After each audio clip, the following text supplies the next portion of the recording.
এখন লম্বা পরিকল্পনা রয়েছে প্রচারের মোট এবং প্রচারের সব থেকে বেশি সংখ্যায় এবং বেশি গ্রাম বাংলার রাস্তায়, মাটির বাড়িতে এবং বাংলার মানুষজন, মা মাটি মানুষই বটে। তারা কি বলছেন, কি শুনতে চাইছেন আর কোন কোন অভিযোগগুলো করছেন তুলে ধরবো আমি আমাদের আর বাংলার ৪২-এর লড়াই। পথে প্রচারে এই মুহূর্তে সুভাষ সরকার।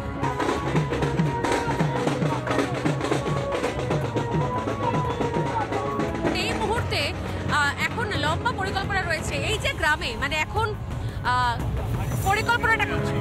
আমরা এই হাড়িভাঙা গ্রামে আছি, আর এখান থেকে শালতোড়া বিধানসভার বিভিন্ন একেবারে গ্রামে গ্রামে আমরা পৌঁছে যাব। সেখানে সাধারণ মানুষের সঙ্গে একেবারে eye to eye contact, man to man contact, heart to heart contact. যেটা দেখতে পাচ্ছেন সবাই জনে জনে মহিলারা আসছে এবং তারা আমাকে স্বাগত জানাচ্ছে। মানে আমি তো দেখছি এখানে বেশ একটা ফাদার ফিগার টাইপের ব্যাপার রয়েছে, সবাই এসে মালা পরে অল্প বয়সী মেয়েরা পায়ে হাত দিয়ে প্রণামও করছে। একদম একদম, মানে জানি না, আমার তখনই আমি ভাবি যে আমার দায়িত্ব কতটা বেড়ে গেল এদের প্রতি, এদের এই শ্রদ্ধা, এদের এই যে একেবারে বিশ্বাস, তার প্রতি আমার দায়িত্ব আরো বৃদ্ধি পাচ্ছে। এখান থেকে এখন আমরা যাচ্ছি হচ্ছে বাইকে, তাই তো? এখন আমি কিছুটা বাইকে যাব, গিয়ে তারপরে আমার ভোটখোলা গাড়িতে বসে যাবো। কোনো সেই স্পোর্টিং স্পিরিটটা রয়েছে, সেরকম ভাবে বাইকেই দেখবো আমরা একদম। চলো।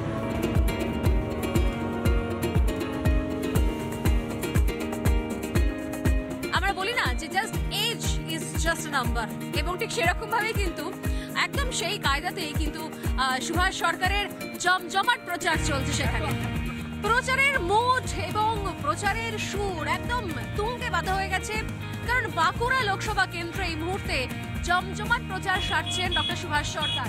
একদম খোশ মেজাজে জাভা বাইকে করে, নিজেই বাইক রাইড করে গোটা এলাকা ঘুরে বেড়াচ্ছেন ডক্টর সুভাষ সরকার। এর আগেও এখান থেকে তাকে নির্বাচিত করেছে এবং সেজন্য এখনো অনেকটা কাজ রয়েছে এবং অনেকটা কাজ এখনো বাকি রয়েছে, যেরকম সুভাষদা বলছিলেন। ঠিক সেরকম ভাবে কিন্তু আগামী দিনগুলো আরো নতুন কিছু প্রতিশ্রুতি রয়েছে। প্রচুর মানুষ বারবার দুধার থেকে তাকে শুভেচ্ছা জানাচ্ছেন, আর এই মুহূর্তে একটা আমরা বলি না যে জোশ, সেরকম জোশ নিয়ে কিন্তু সুভাষ সরকার বাইক রাইড করে এই মুহূর্তে নিজের এলাকা এই গঙ্গাজল ঘাটির এইটা বড় অংশ কিন্তু ঘুরে বেড়াচ্ছেন বাইক ছেড়ে এবার গাড়িতে, আর তার সঙ্গে দুধারে প্রচুর মানুষজন তারা কথা বলছেন। একটুখানি জানতে চাইবো ডাক্তারবাবু, এই যে কিছুক্ষণ আগে দেখলাম যে হুইল চেয়ার, মানে এগুলো কি বিশেষ কোনো প্রকল্পের আওতায় দেওয়া হচ্ছে? এগুলো যে দিব্যাঙ্গদের জন্য, যাদেরকে আমরা আগে হ্যান্ডিক্যাপড বলতাম, সেই দিব্যাঙ্গদের জন্য বাঁকুড়ার সাংসদ ব্যবস্থা করেছিল সব থেকে বেশি সংখ্যায় এবং বেশি, টোটাল 1,20,00,000 টাকা। এই 1,20,00,000 টাকা মূল্যে ১৪০৪ জনকে এই অ্যাপ্লায়েন্সেস দেওয়া হয়েছে। স্বাধীনতার পরে পশ্চিমবঙ্গে কোনো একটি লোকসভায় এই পরিমাণ অ্যাপ্লায়েন্সেস দেওয়া হয়নি। মানে দিব্যাঙ্গদের প্রয়োজনীয় সমস্ত যন্ত্রপাতি পুরো লোকসভা জুড়ে সমস্ত ব্লকে, সমস্ত অঞ্চল থেকে লোকেদের নাম সংগ্রহ করে তাদেরকে পরীক্ষা নিরীক্ষা করিয়ে তাদের সাইজ মতো সমস্ত জিনিস আনিয়ে এই বিতরণ করা হয়েছে। এখনো অনেক কাজ বোধহয় বাকি রয়েছে। আমরা সুভাষ সরকার তিনি বারবারই সাধারণ মানুষের সঙ্গে থেকে তাদের কথা বলেছেন, এবং আজকেও কোথাও এই একদিকে কখনো বাইক হোক বা গাড়ি হোক, আলটিমেটলি বাঁকুড়ার এই প্রত্যন্ত প্রান্তে সাধারণ মানুষগুলোর সঙ্গে কিন্তু যোগাযোগটা, কানেকশনটা, সেটা কিন্তু ক্ষুণ্ণ হয়। মানে এটা তো দারুণ মুহূর্ত। আমার মানে জাস্ট এই ভোটের প্রচারে, মানে এই ছেলেটির মানে একসময় জন্ম যার হাতে, যখন প্রচারে এসে যখন দেখেন কিরকম লাগে নিজের, মানে এটা তো শুধুমাত্র নেতা হিসেবে নয়, চিকিৎসক হিসেবে এটা যে এত বড় তৃপ্তি যে কোনো মানুষ তার জীবনে যদি 1 কোটি টাকা উপার্জন করে হঠাৎ করে, তার থেকে বেশি তৃপ্তি যে আমার হাতে জন্ম হওয়া ছেলেটি সে আজ ভারতবর্ষের নাগরিক হয়েছে এবং ভালো পড়াশোনা করছে। ভোটটা কবে হবে? হ্যাঁ, ভোটের বয়স তো হয়ে গেছে। ইয়েস, ভোটের বয়স হয়ে গেছে এবার। ও নাগরিক, ওর ঠাকুমা, ওই ঠাকুমা কোথায়? এসো। মানে আমরা কিন্তু বলি যে ডাক্তারবাবু হচ্ছেন ভগবানের মতো, তাই না? প্রতি মানুষের কাছে ডাক্তারবাবু তার ঈশ্বরের মতো, ভগবানের মতো। এনারও বড় অপারেশন হয়েছে। আমার তো মনে হচ্ছে সত্যি সত্যি আমি এত মানে নেতাদের সঙ্গে এত ইন্টারভিউ করেছি, এটা একটা দুর্লভ মুহূর্ত। মানে নতুন প্রজন্ম এবং পুরনো প্রজন্ম দুটোরই কমন কানেকশন হচ্ছেন ডক্টর সুভাষ সরকার। জরুরি অবস্থার সময় হ্যাঁ, যে লড়াইটা করেছিলাম ৭৫ সালে ছাত্রাবস্থায়, তখন শুধু ওর নয়, এর সঙ্গে সঙ্গে ওর বাবা মা সবার স্নেহ আমার প্রতি ছিল। এরা পুরো ব্যাকগ্রাউন্ডে ছিল। আরেকটা কথা, 2019-এ যখন আমি লড়াই, এই সময় তো মানে খুব, সেটা তো খুব একটা হিস্টোরিক মোমেন্ট। তাহলে সেই মোমেন্টের তাহলে সাক্ষী তাহলে আপনারা। মানে বিপজ্জনক অবস্থা ছিল, যেখানে যে কোনো মুহূর্তে আমরা চলেও যেতে পারতাম। সেই অবস্থাতে ওভারকাম করে 2019-এ যখন লড়াই করি, তখন ওর স্ত্রী ভয়ঙ্করভাবে অসুস্থ, ক্যান্সারে আক্রান্ত। সেই সময় ও আমার অবর্তমানে আমার বাড়িতে এসে আমার শুভ কামনা করে একটি চিঠি আর ওর সাধ্যমতো সাধন আমার মিসেসের হাতে ও দিয়ে চলে গেছিল।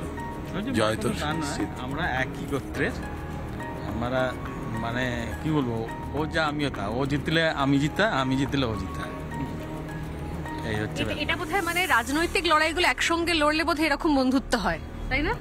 একদম, এটা হচ্ছে বিচারধারার। ও যে সরাসরি ভারতীয় জনতা পার্টিতে তা নয়, কিন্তু বিচারধারাটা ওর মধ্যে একেবারে মানে একদম এক, এবং আরো কট্টরভাবে। আপনি তো রাজনীতিতে নেই, যখন বন্ধুকে দেখেন এরকম একটা জায়গায় কেন্দ্রের মন্ত্রিত্ব সামলে এসেছে, তখন কি মনে হয়? আমার তো মানুষটা কি একই আছে না বদলে গেছে? মানুষটা একই আছে। আচ্ছা, প্রথম কথা হচ্ছে আমি যখন ক্লাস নেব তখন আমার একটা দায়িত্ব থাকবে আলাদা, আমি যখন বাইরে থাকবো তখন একটা আলাদা দায়িত্ব। তো তেমনি ও এখন ক্লাস নিচ্ছে, মনে হয় এখন মন্ত্রী হয়েছে, তো মন্ত্রীর দায়িত্ব একটা আলাদা। সেইভাবে তো আমাদের সঙ্গে এখন ও মিশতে পারবে না বা সুযোগ নেই। আমি অনেক সময় আসতে বারণ করি, আমি তুই আসলে তো অনেক সিকিউরিটি নিয়ে আসবি, আসতে হবে না, তুই ফোনে আমার সঙ্গে কথা বল, এইভাবে চলে আর কি। কিন্তু অন্তত এটুকু ভালো লাগছে যে অন্তত এটা মানে বন্ধুত্বটা, সেই সম্পর্কটা, সেই আবেগটা এক রয়েছে। আবেগটা একই রয়েছে, এবং শুধু তাই না, আমরা সর্বক্ষণ দুজনের কথাই ভাবি এই ক্ষেত্রে। না, আমি পরবর্তীকালে কখনো আমি শুনবো, আমি ভেবেছিলাম যে এবারে এই প্রচারের মাঝখানে একটু একটু করে সেই জরুরি অবস্থার সময় থেকে আপনার যে জার্নিটা, সেটা একটু শুনবো। মানে সেটাও মানুষের জানা খুব দরকার, যে আজকে লোকে যে সুভাষ সরকারকে দেখছে, সেই সুভাষ সরকার একটু একটু করে একদিনে হননি। সেই সুভাষ সরকার আরো অনেক ইতিহাস, অনেক শুরু থেকে শুরু ছিল, তাই না? হ্যাঁ, খুব স্বাভাবিক। তার কারণ আজকের যে বিচারধারায় যে সরকার, তো সেই বিচারধারার সামাজিক কাজগুলো করতাম, আর যার ফলেই 1975 সালে যখন দেশে জরুরি অবস্থা হয় আর তার বিরুদ্ধে যে আন্দোলন, সেই আন্দোলনের সক্রিয় ভূমিকা ছিল। তখন আমি মেডিকেল স্টুডেন্ট, এবং সেই সক্রিয় ভূমিকায় থাকলে পরে আমার পড়াশোনা বন্ধ হয়ে যেতে পারে, সারা জীবনের মতো পড়াশোনা শেষ হতে পারে। সমস্ত ঝুঁকি নিয়েই আমরা সেই কাজগুলো করেছিলাম। সবার কাছে খবর পৌঁছানো, সেই বুলেটিন পৌঁছানো, সত্যাগ্রহ করা, জেল যাওয়া, সব কিছু করেছিলাম। এবং তখন ইন্দিরা গান্ধী পরাস্ত হয়েছিলেন, জনতা পার্টির সরকার দেশে প্রতিষ্ঠিত হয়েছিল। ঘর ছিল, এটি তখন খড়ের ঘর ছিল, একটি রুম ছিল, সর্বপ্রথম ওই ধারার একটি রুম ছিল, এইখানে উনি শয়ন করতেন, এইটিতে থাকতেন ভারতী। এখানে এটা ওনার শয়ন কক্ষ, আর এইখানেই উনি মানে অনেক পুরো এই গ্রামকে কেন্দ্র করে সমাজ সেবা সমস্ত কিছু করেছেন। সমস্ত যুবকদের মানে আমি দেখেছি, আমার এক বন্ধু মেডিকেল কলেজ স্টুডেন্ট ছিলেন, তিনি প্রতি সপ্তাহে এসে অন্তত 1-2 রাত্রি এখানে অতিবাহিত করত। আচ্ছা। মানে মানে যুবকদের আপনারও আকর্ষণ এই করতে আশ্রমে পারতো। আসাটা তখন থেকেই নাকি আপনার এই আশ্রমে আসাটা তখন থেকেই? এসছি, কিন্তু আমি এরকম ভাবে দীক্ষিত নই, কিন্তু সম্পর্ক ছিল, প্রণাম করেছি, এসছি। আমি অন্তত 6-7 বার এসছি এখানে। আর স্বামী স্বরূপানন্দ এই দেখছেন, ওনার ফটো সব পরিবার ফটো আছে ওই যে বাবার কম বয়সী ছবি, আর এই কোনারটা এই যে উনি এই ওই দিয়ে কম বয়স। এটা কি ওনারই সমাধি? ওনারই সমাধি। ওনার দেহ এরই নিচে সমাহিত করা হয়েছে এবং এটাই ওনার সমাধি মন্দির আর কি। প্রচুর ওনার মানে শিষ্য সমস্ত কিছু, এবং যারা অনেক যুবকেরাও সব থেকে বড় কথা আসে এখানে কেন্দ্র এখানে করে। না, আমি সেটাই ভাবছি যে মানে এই মানে ভোটের প্রচারে অনেকে অনেক জায়গায় অনেক রকম ইকুয়েশন থেকে অনেকভাবে অনেক কিছু সাজায়, কিন্তু আপনি এরকম ভাবে আশ্রমে আসছেন, আমি স্বাভাবিকভাবে চলি, মানে এটা কি স্বাভাবিকভাবে মনের চলি। জোর পাওয়া যায় এখান থেকে? না, সে তো খুব স্বাভাবিক আছে। আর সব থেকে বড় কথা, আমি পুরনো কোনো কিছু ভুলি না। পুরোনো কিছু বলেন না কেন? কেন এই কথাটা বললেন? এই কথাটা বললাম যে সম্পর্ক ক্রমশ বৃদ্ধি করতে হয় আর পুরনোকে রক্ষা করে, তাহলে পরেই রাজনৈতিক জীবনেও কিন্তু সফল হওয়া যায়, পারিবারিক জীবনে, সামাজিক জীবনেও সফল হওয়া যায়। এটা কোনো খুব interesting সম্পর্ক, কথা, মানে কোনো রাজনীতি করলে যে সম্পর্ক পারিবারিক বা সামাজিক জীবন থেকে বিচ্যুত হয়ে মানুষ গেল, ব্যক্তি জীবন একদম ছাড়খাড় হয়ে গেল, এটা কিন্তু হয় না। একদম না, একদম না। আমি তো মনে করছি আমি যথেষ্ট এটা ব্যালেন্স করতেই পারছি, এবং আমার মানে পরিবার আমার প্রতি কোনো ক্ষুব্ধ নয় যে আমি সময় কম দিচ্ছি বলে। একবার দেখাচ্ছি এখানে। আচ্ছা আচ্ছা, আমরাও যাই একটু। এটা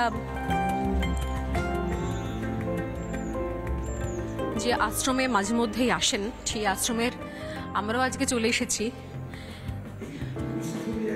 ছোট্ট গ্রাম, সেই ছোট্ট গ্রামেই দেখুন এইরকম একটি উপাসনা গৃহ আছে। এই উপাসনা গৃহ কিন্তু শুধু মানুষ মোক্ষ লাভ করার জন্য আসে, খুব বয়স্করা সেরকম নয়। এই আশ্রমটার বৈশিষ্ট্য এটা, যেখানে যুবকেরাও আসে আর এসে বিভিন্ন উপদেশের কথা বলে, তারা ধ্যান করে, মেডিটেশন করে, যাতে তাদের ব্যক্তি জীবনেও আরো ভালো থাকতে পারে। ডাক্তারবাবু, যখন এই সময়তে আপনি প্রচারে রয়েছেন, কিছুক্ষণ আগে মুখ্যমন্ত্রী মমতা বন্দ্যোপাধ্যায় একটা জনসভা করেছেন। তিনি বলেছেন যে বাঁকুড়ার জন্য তিনি কি দেননি, রাস্তা থেকে শুরু করে, হাসপাতাল থেকে শুরু করে, বিশ্ববিদ্যালয় থেকে শুরু করে একদম বাঁকুড়াকে পুরো ঢেলে সাজিয়ে দিয়েছেন। কি বলবে? প্রধানমন্ত্রীর দেওয়া 150 কোটি টাকা ব্যয়ে যে সুপার স্পেশালিটি হসপিটাল হয়েছে, তাতে উনি ডাক্তার দিতে পারলেন না মাননীয় মুখ্যমন্ত্রী। প্রধানমন্ত্রী তো দেখেননি যে রাজ্যের হাসপাতালকেও 150 কোটি টাকা দিয়েছেন। উনি কেন দিলেন না ছাতনা মুকুটমণিপুর রেলপথের জায়গা?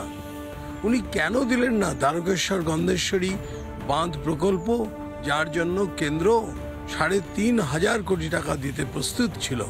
তার জন্য জমি দিলেন না, কোনো প্রতিনিধিকে প্রস্তাবে পাঠালেন। কিন্তু উনি বলছেন যে আমি এখানে 4টে ট্রেন দিয়েছি, আমি বিশ্ববিদ্যালয় দিয়েছি, আমি হাসপাতাল করে সব দিয়েছি। ভুল কথা, সব ভুল কথা।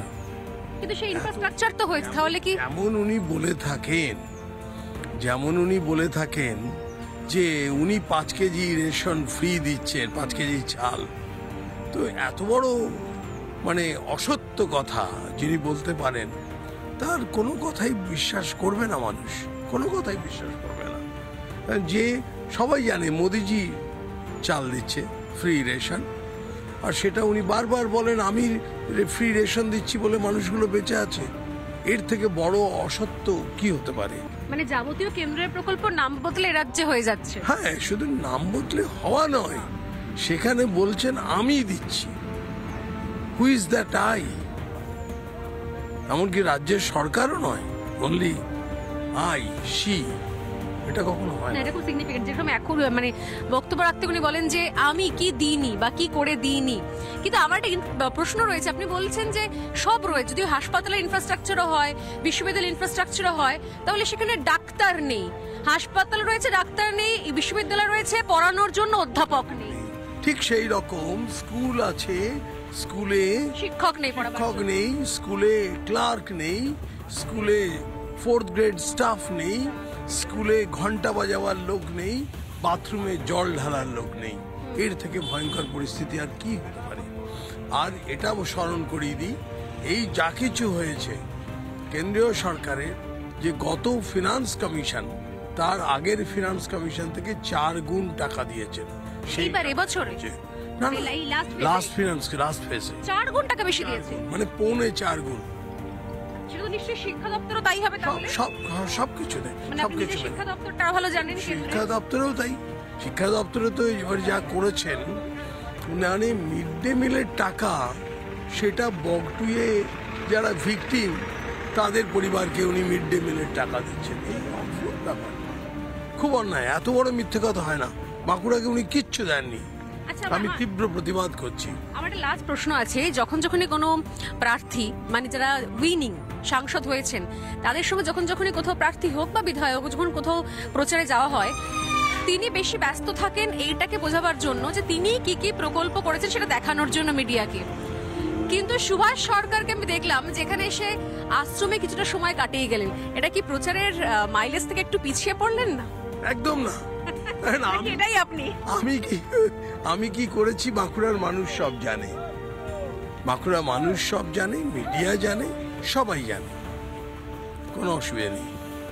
মানুষের সময় কাটিয়ে দেওয়া ভালো নাকি? না না, তা কেন হবে? আশ্রমে এখানে অনেক মানুষের সঙ্গে যোগাযোগ হলো, সেটা বড় কথা। প্রচার মানে মানুষের সঙ্গে যোগাযোগ করা। মিডিয়ার সামনে আমি কি করেছি দেখাবার অনেক স্লট আছে, সব স্লটে সেগুলো হয়ে গেছে। প্রচার চলছে প্রচারের মতো, কিন্তু তার মাঝখানেই রোগী দেখাও চলছে, কারণ পেশাগতভাবে তিনি ডাক্তার। আর এই মুহূর্তে সেই রোগীর বাড়িতেই আমরা এসেছি। আমি বেশি কথা বলছি না, কারণ প্রচারের মাঝখানেই ডক্টর সুভাষ সরকার এখানে চলে এসেছেন এবং রোগী দেখাও চলছে। ডান হাতটা এখানে দিন, এরকম বাঁ হাতটা এখানে দিন। বিশ্বাস নেই, জোরে শ্বাস শ্বাস শ্বাস শ্বাস শ্বাস শ্বাস। লিভারটা একটু বড় আছে বাবা।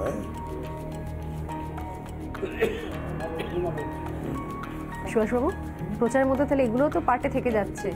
খুব স্বাভাবিক, এটা নরমাল, ন্যাচারাল। কারণ হচ্ছে আসল যে মানে এই পেশা তো মানে এটাকে বাইপাস করে তো আর কিছুই করা যাচ্ছে না। সে তো বটেই, মানুষ চাইলে তো করতেই হবে না, এটুকু দেখতেই হবে। ঠিক আছে, ভালো থাকুন, ভালো থাকুন অশ্বিনী বাবু। আচ্ছা, এটা যে করতে করতে মানে আমার একটা জিনিস না জিজ্ঞেস করে পারছি না, এটা দেখতে দেখতে মানে এই যে রোগী দেখা এবং একই সঙ্গে মানুষ দেখা, কোনটা এখনো সুভাষ সরকার বেশি এনজয় করে? এটা আমি আজকে এই জায়গায় দাঁড়িয়ে প্রশ্ন না করে পারলাম না। অনেকক্ষণ ধরে ভাবছিলাম যে এতক্ষণ ধরে লম্বা প্রচার চলছে, তার মাঝখানে এটাও চলছে। সুভাষ সরকার এখনো কোনটা বেশি এনজয় করে? সুভাষ সরকার মানে মানুষের চিকিৎসা এবং সমাজের চিকিৎসা দুটোতেই এনজয় করে। দুটোই। তবে এখন চিকিৎসা বৃত্তি হিসেবে আর নেই। কেমন? কেন না, বৃত্তি হিসেবে আর রাখিনি এই জন্য, তার কারণ দুটো কাজ একসঙ্গে হয় না, একসঙ্গে হয় না। তার মানে যারা এখনো মনে করেন যে সিনেমা করতে করতে জনসেবা করা যাবে, সেটা হয় না। তাহলে সেটা কি সত্যি হয়? হয় না, একদম হয় না। সেই জন্য আমি 2018 সাল থেকে ডাক্তারি যে বৃত্তি সেটা আমি কিন্তু ছেড়ে দিয়েছি। কিন্তু আমার কাছে কেউ যদি কনসালটেশন নিয়ে আসে, কোনো ডাক্তার যদি পেশেন্ট নিয়ে আসে, মানে জানতে চায় কি করা উচিত, আমি তাকে সেই পরামর্শটা দিই। But this is not an emergency service. ঠিক ঠিক। মানে তার রেসপন্সিবিলিটি অন্য কোনো ডাক্তার নেবে, আমি পুরো রেসপন্সিবিলিটি নিই না। মানে সেটা যবে থেকে রাজনীতিতে পা রেখেছেন তবে থেকে, নাকি যবে থেকে সাংসদ হলেন তবে থেকে? সাংসদ হওয়ার 1 বছর আগে থেকে। সাংসদ হওয়ার 1 বছর। আর অ্যাকচুয়ালি 2013 থেকে গ্র্যাজুয়াল আমি ওটাকে সুইচ ওভার করেছি। আর নিজের কেন্দ্র বাদ দিয়ে রাজ্যের হাসপাতালের অবস্থাগুলো দেখেন, যখন দেখছেন যে এখানে পলিটিশিয়ানরা কোনো স্ক্যামে জড়িয়ে গেলে তবে গিয়ে কোনো আমার মনে হয় অসুস্থ হয়ে পড়েন। মানে আমরা জানতাম না যে কার হার্টের অসুখ রয়েছে, সুগারের অসুখ রয়েছে, কার পাইলস ফিস্টুলা পর্যন্ত আছে, যদি না তার বাড়িতে ইডি আসে, জানতে পারা যায় না। সব থেকে মর্মান্তিক হচ্ছে যে এই রাজ্য সরকার আয়ুষ্মান ভারত প্রকল্প নিল না। তারা ভাবলো যে এতে বোধহয় মোদিজির সুনাম হয়ে যাবে। ঠিক আর প্রচার করতে লাগলো যে আমরা তো আগে স্বাস্থ্যসাথী করেছি, মানুষের উপকার করছি। এ বিষয়ে দুটো কথা বলার, বর্তমানে তো স্বাস্থ্যসাথী কার্ডে hydrocele, hernia, appendix, piles, fistula যে অসুখগুলো মানুষের কমন, সেই অপারেশন বন্ধ হয়ে গেছে। কখনো মনে হয় যে মমতা বন্দ্যোপাধ্যায়ের সঙ্গে দেখা করে একটু এগুলো ভালো করে বুঝিয়ে দেওয়া যে আপনার ডাক্তার তো আপনি? খুবই মনে হয় তো। না সত্যি, যখন এই ধরনের প্রচারগুলো হয় এবং যখন বিভিন্ন সময়তে বাড়ির ভেতরে ঢুকে দেখেন যে কিছু ইস্যুগুলো রয়েছে স্বাস্থ্যগত, তখন মনে হয় না যে সত্যি খুব বড় একটা ক্ষতি হয়ে যাচ্ছে রাজ্যের মানুষের? ভীষণ। আর যেভাবে মদের ঢালাও লাইসেন্স দিয়েছে, আর এর ফলে এমনকি মানে আবার একটা জিনিস খুব, এটা সমস্ত দেশের মানুষ, রাজ্যের মানুষের জানা উচিত, দেশি মদের লাইসেন্স আবার বিলিতি মদের লাইসেন্স একই জায়গায় দিয়েছে। তাহলে এবারে করছে কি, সেখানে দেশি মদ মানুষকে সস্তায় খাইয়ে দিচ্ছে, এবং দেশি মদ মানে সেখানে অ্যামোনিয়াম ক্লোরাইড দেওয়া হয়, নিশাতল, এবং এই দেওয়ার ফলে আজকের দিনে এই পশ্চিমবঙ্গের অল্প বয়সী যুবকদের লিভার নষ্ট হয়ে যাচ্ছে, লিভার ট্রান্সপ্লান্টের জন্য দক্ষিণ ভারতে পাড়ি দিতে হচ্ছে, তার জন্য বাইরে ট্রিটমেন্ট। এই হচ্ছে অবস্থা। বেশ প্রচার চলবে, প্রচার চলতে চলতে আমরা আরো এগিয়ে যাব, কিন্তু ঘড়ির কাঁটা অনেক বাড়ছে। ডাক্তারবাবু কি নিজের খাওয়ার দাওয়ার টাইমটা ঠিক নেই?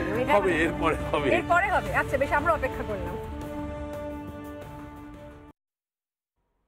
সারাদিন ধরে প্রচারের পর এবার অন্তত একটুখানি দুপুরের ব্রেক, মানে বিরতির সময়। এবারের মানে এই বিরতিতে আমরা কোথায় যাচ্ছি এখন সুভাষদা? এখন একটি আমাদের বুথ সভাপতি অতি সাধারণ পরিবারের, মানে এসসি পরিবার, সেই বাড়িতে আমাদের খাওয়ার ব্যবস্থা, সেখানে আমরা খাওয়া দাওয়া করবো। আর এই তার কারণ মোদিজির কথা, সবার সাথে সবার বিকাশ, সবার বিশ্বাস, সবকা সাথ সবকা বিকাশ। হ্যাঁ ঠিক।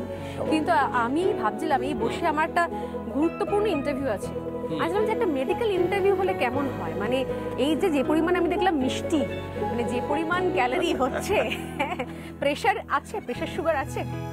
সুগার আছে, প্রেশার নেই। সুগার কিরকম লেভেল কিরকম? একদম কন্ট্রোল, একদম কন্ট্রোল। তাই তার জন্য কি করতে হয়?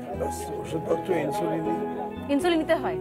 তো ইনসুলিন নেওয়ার পরে যে মিষ্টিগুলো খাওয়া হলো, কোনো অসুবিধা নেই। একজন ডায়াবেটিক পেশেন্ট প্রতিদিন রসগোল্লা খেতে পারে, তাই এটা মানুষ ভুল বোঝে। টোটাল ক্যালোরি কনজাম্পশনটাকে ঠিক করা, সে যদি মনে করে আমি হাফ রসগোল্লা খাবো, আর সেই অনুযায়ী ভাতের পরিমাণ বা রুটির পরিমাণ আধখানা কমিয়ে দেয়, কোনো অসুবিধা নেই।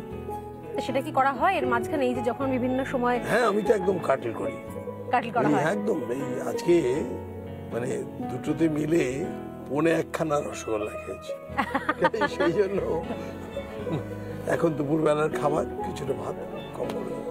আর প্রেশার রয়েছে? না, প্রেশার নেই, একদম নরমাল। একদম। আর কিছু অন্য কিছু আর্থারাইটিসের কোনো প্রবলেম বা অন্য কিছু? কিছুই হয়নি। কিন্তু এখন তো দেখা যায় অনেকেরই মানে 50-60 বছর ক্রস করলে এই ধরনের হাঁটুর ব্যথা, কোমর ব্যথা, কিছু অসুবিধা সেগুলো হয় না। মানে এটার মানে রহস্যটা কি, সিক্রেটটা কি? রহস্যটা হচ্ছে পরিমিত আহার করা, এবং একটা বয়সের পরে ননভেজ খাবারটা একটু কম করে দেবো। ভেজ খাবারে কিন্তু অনেক সুবিধে, যেটা আমি প্রায় 40-45 বছর বয়স থেকেই ক্রমাগত আস্তে আস্তে ননভেজ কমাতে শুরু করেছি। এখনো ননভেজ খাই, কিন্তু কম, খুব কম। মানে মাছ, মাংস, ডিম, প্রাণীজ যেটা প্রোটিন, সেটাকে একটু কমানো। এটা কিন্তু একটা খুব গুরুত্বপূর্ণ একটা ইন্টারভিউ ছিল, যে প্রেশার ডক্টর সুভাষ সরকার, তিনি সাংসদ হওয়ার পরে তার প্রেশার, সুগার এগুলো সমস্ত মেনটেন, হ্যাঁ সব নর্মাল আছে কিনা, না হলেও কি, কারণ মানুষ সত্যি সত্যি জানতে চায় যে যারা রাজনীতি করছেন, যারা এত দৌড়ঝাঁপ করছেন, যারা এত ছুটছেন সবকিছুর জন্য, মানুষের জন্য করছেন, তারা নিজেরা সত্যি সত্যি আদৌ তাদের নিজেদের শরীর স্বাস্থ্য ঠিকঠাক থাকে, সেটা মেনটেন করতে পারেন? আমাদের প্রধানমন্ত্রী নরেন্দ্র মোদী সবাইকে এই অ্যাডভাইস দেন, শরীরও ঠিক রাখতে হবে। আপনি শুনলে অবাক হয়ে যাবেন, উনি মন্ত্রিসভার বক্তব্যে এমন পর্যন্ত বলেন যে আমাদের ভাবনা করা উচিত আমরা কতক্ষণ শরীরে রোদ লাগাবো। হ্যাঁ একদম। বেশ, আমরা এই ইন্টারভিউগুলো তো চলবেই, তবে তার আগে আমি দেখাবো একবার প্রচুর এখানে আশপাশে যারা এই কার্যকর্তা বাড়ির লোকজনেরা, তার সঙ্গে আরো অনেক গ্রামের লোকজন জড়ো হয়েছেন। এবার সত্যি সত্যি এতক্ষণ প্রচারের পর একটুখানি ব্রেক, আর সেই ব্রেকে কি ভালোবাসার খাবার, মানে সেটা কি পছন্দ করে কিছু বলা হয়েছে নাকি যা রান্না হয়েছে তাই? যা রান্না হয়েছে, আর অদ্ভুতভাবে আমি দেখেছি রান্না যা হয় তা আমার পছন্দসই হয়ে যায়। এমনি কিছু ফেভারিট? হ্যাঁ, যেমন গতকাল হয়েছিল, গতকাল যে বাড়িতে খেয়েছিলাম সেখানে আপনার এখনো না মানে পদটার নাম শুনলে আপনার জিভে জল চলে আসবে। কি সেটা? এটা হচ্ছে তেঁতুলের চাটনি। আচ্ছা, একেবারে গ্রামের গাছের পড়া তেঁতুল, সেই তেঁতুলের চাটনি। প্রচারের মাঝখানে খাওয়া দাওয়া তো হবেই, তবে তার আগে এখন একটুখানি পড়াশোনার ক্লাস চলছে। ডাক্তারবাবু এবার টিচার, শিব খান পড়াশোনা চলছে। তিনদার, তিনজন মাল্লা চৌপার দিন ভোর দেয় দূর পাল্লা। হ্যাঁ, পারময় ঝোপ ঝাড়, জঙ্গল জঞ্জাল, জলময় শৈবাল, পান্নার টাকশাল, কুঞ্চির তীর ঘর, ওই চর যাচ্ছে বক বক সঙ্গ, ঘুমটায় ফাঁক রয় মন উন্মন গো। তিনদার ছিপখান মন্থর যাচ্ছে, তিনজন মাল্লায় কোন গান গাচ্ছে। গুড। এত সুন্দর কবিতা হলো, ক্লাস ও বলে হাততালি তো দাও তোমরা বাচ্চারা। হ্যাঁ, আমি বলেছিলাম যে আমি আপনার থেকে কৃতজ্ঞতা। ওরে বাবা, কি হয়েছিল ওর? ওরে বাবা,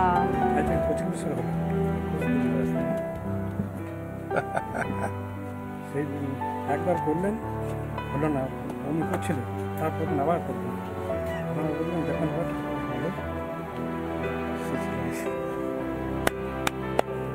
কি নাম তোমার?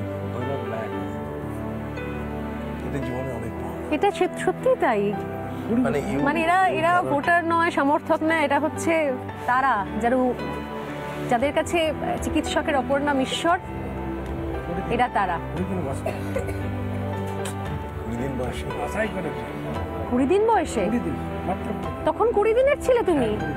ওরে বাবা, এখন বয়স কত? 25 বছর বয়স।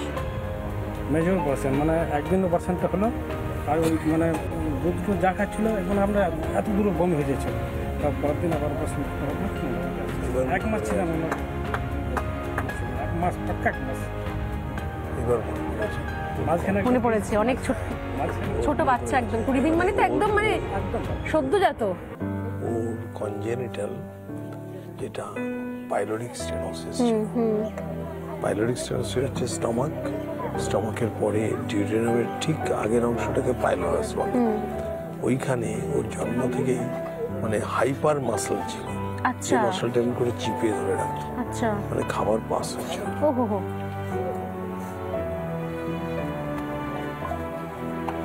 সেই ছেলে এত বড় হয়ে সুস্থ সবল থাকবে। তুমি এতই দিন যখন আছে কথা বলছিলাম, আমি বলেছিলাম আমাকে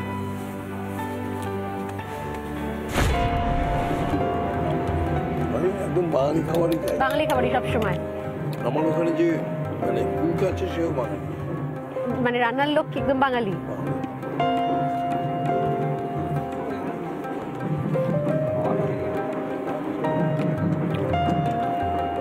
প্রচুর কিছু বানিয়ে ফেলেছে তো এরা এত কম সময়। সন্ধ্যেবেলা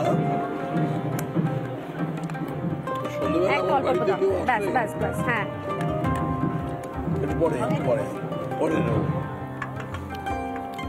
প্রতিটা ক্ষেত্রে শুনছি একটু পরে, মানে এটাই তার মানে অভ্যেস আপনার যে এক এক করে, তাই না, একটু করে রসিয়ে খাওয়া। সন্ধ্যেবেলা বাড়ি থেকেও আসলে হ্যাঁ, মোস্ট অফ দ্য ডেতে আমার মেনু হচ্ছে মুড়ি মাখা খাওয়া। মুড়ি মাখা এখনো? মানে দিল্লির বাড়িতেও অবাঙালিদেরও আমি খাওয়া করাই। ছোটবেলাটা কোথায় কেটেছে আপনার? ছোটবেলা বাঁকুড়া আর হুগলি। বাঁকুড়াতেই? হুগলি মাওবাড়ি। হ্যাঁ হুগলি। বছরে 1.5 মাস বন্ধ থাকতাম। আচ্ছা, এটা কিন্তু আমাদের মানে আমরা বলি কি আমাদের এদেশীয়দের টাইপ, মানে আমরা আস্তে আস্তে একটা একটা করে পদ এইভাবে খেতে খেতে যাই। আপনি কি ঘটিন নাকি? আমি আসলে বাঙাল। হ্যাঁ বাঙাল, আরে বাবা, বাঁকুড়ায় বাঙাল তো চট করে দেখতে পাওয়া যায় না সেরকম। তো আমার জন্ম অর্থে তো আমি ঘটি। আমি জন্মেছি হুগলিতে। আচ্ছা, তাহলে আরো আগে, তাহলে মানে ওপর বাংলা কানেকশনটা অনেক পুরনো, তাহলে অনেক পুরনো।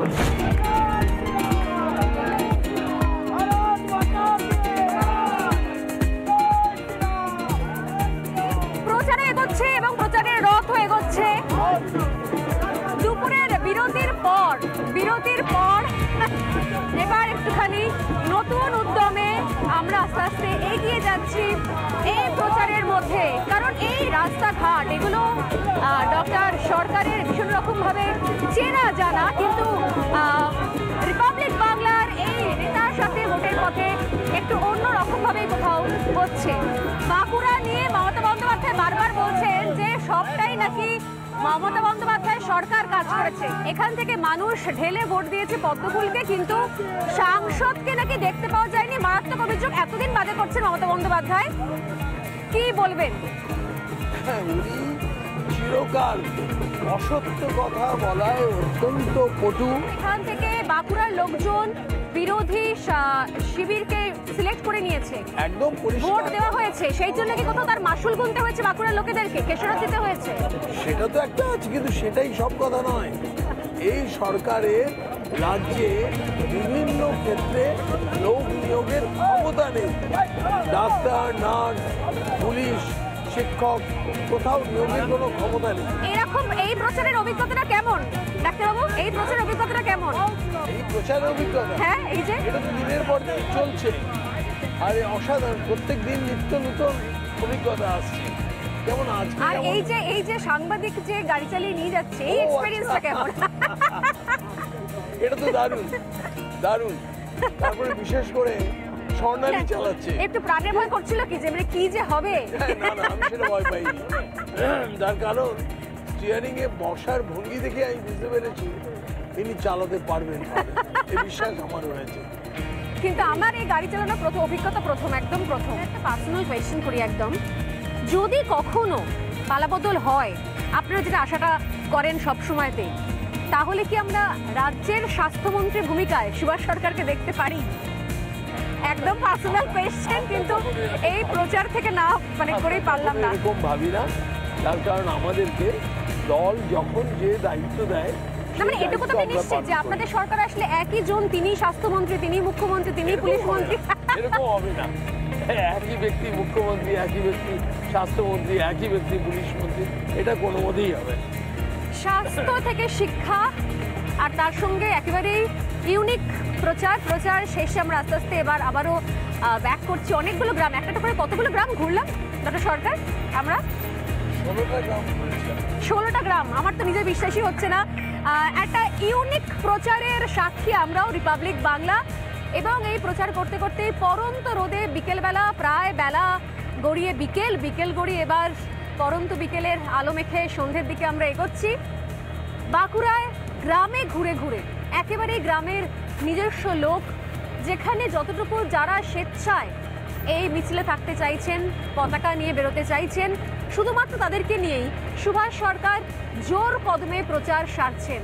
শুধুমাত্র এইভাবেই গ্রামের রাস্তা পেরিয়ে একটু একটু করে একটা করে গ্রাম ঘুরে বেড়ানো এবং সেখানকার মানুষের সঙ্গে কথা বলা। যেটা শুরুতেই বলছিলেন, আবারও বলি একবার, সেটা হচ্ছে পার্সোনাল যোগাযোগ, অর্থাৎ একান্ত ব্যক্তিগত স্তরের কথা।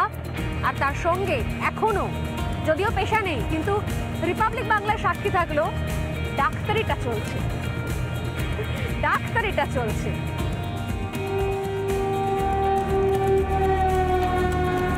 কেশরথ কাজুরিডাঙ্গা হল্ট, যে হল হওয়ার কথা ছিল অনেক আগে অনেক এখানকার নির্বাচিত সাংসদরা যারা সংসদে গিয়েছিলেন তারা করে উঠতে পারতেন, কিন্তু ঘটনাচক্রে বাঁকুড়ার মানুষজন এই হল্ট পায়নি। কিন্তু শেষ পর্যন্ত যেখানে দাঁড়িয়ে রয়েছে আমরা দেখতে পাচ্ছ নবনির্মিত একদিকে টিকিট কাউন্টার এবং অন্যদিকে রেল স্টেশন। সেটা কি করে সম্ভব হলো? প্রত্যেক ক্ষেত্রে তো শুনতে পাওয়া যাচ্ছে যে সবকিছু রাজ্য সরকার করে দিয়েছে, তাহলে এই হল, এই স্টেশন, এই এত কাজ হলো কি করে? আমাদের সঙ্গে রয়েছেন এখানকার বিদায়ী সাংসদ ডক্টর সুভাষ সরকার। ডক্টর সরকার, একবার আপনাকে ডাকবো এখানে। এর আগেও অনেক দফায় অনেক সাংসদ এসেছেন গেছেন, কেউ অনেকবারে সাংসদ ছিলেন, কিন্তু যেটা দীর্ঘ প্রতীক্ষিত এই হল্ট, সেটা কখনো কাজ শেষের পথে, মানে এই হল্টের মুখ কেউ দেখে উঠতে পারেনি। ফাইনালি হয়েছে, যদি মমতা বন্দ্যোপাধ্যায় বলছেন যে এই বাঁকুড়ার জন্য যা কিছু করার সবই উনি করে দিয়েছেন, তাহলে এই হল্ট কিভাবে হলো? 47 বছরের মানুষের ডিমান্ড, কিন্তু এই হল্ট স্টেশন, এমনকি বাসুদেব বাবু যখন রেলওয়ে স্ট্যান্ডিং কমিটির চেয়ারম্যান ছিলেন তখনও এই ডিমান্ড ছিল, হয়নি। মাননীয় মুখ্যমন্ত্রী যখন রেলমন্ত্রী ছিলেন তখনও এই ডিমান্ড ছিল, কিন্তু হয়নি। অবশেষে মানে ঈশ্বরের এটা লিখন ছিল যে আমার হাত ধরেই এই বাঁকুড়া কেশরা কাজুরিডাঙ্গা হল স্টেশন এটা উদ্বোধন হবে। প্রায় পুরো মানে তৈরি হয়ে গেছে, শুধুমাত্র মডেল কোড অফ কন্ডাক্টের জন্যই উদ্বোধনের অপেক্ষা।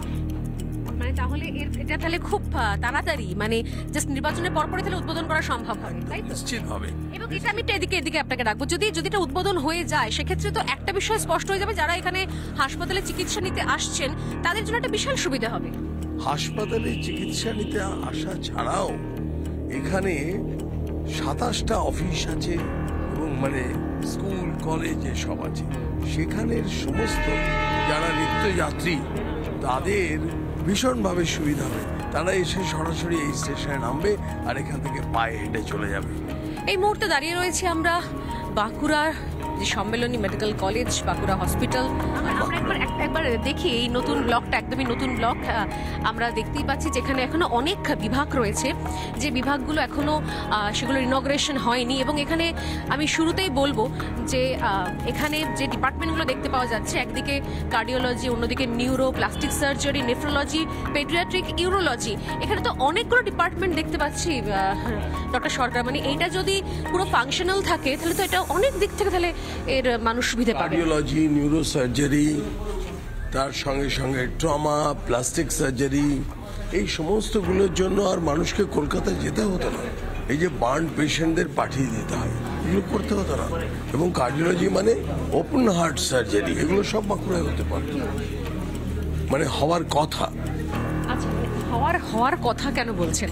হওয়ার কথা এই জন্য বলছি, এই বিষয়টা একেবারে পুরোপুরি মানুষের সেবায় নিযুক্ত করতে গেলে যে রাজ্য সরকারকে ডাক্তার, নার্স সব দিতে হবে। এবং এখানে 6খানা মডিউলার ওটি আছে, যা আমার পিজি হাসপাতালেও নেই। এটা মানে দারুণ ব্যাপার। বোধহয় একটা ওটি ফাংশনাল আছে, বাকিগুলোতে মানে বহু যন্ত্রপাতি একই খোলা হয়নি। ওয়ারেন্টি শেষ হয়ে যাচ্ছে।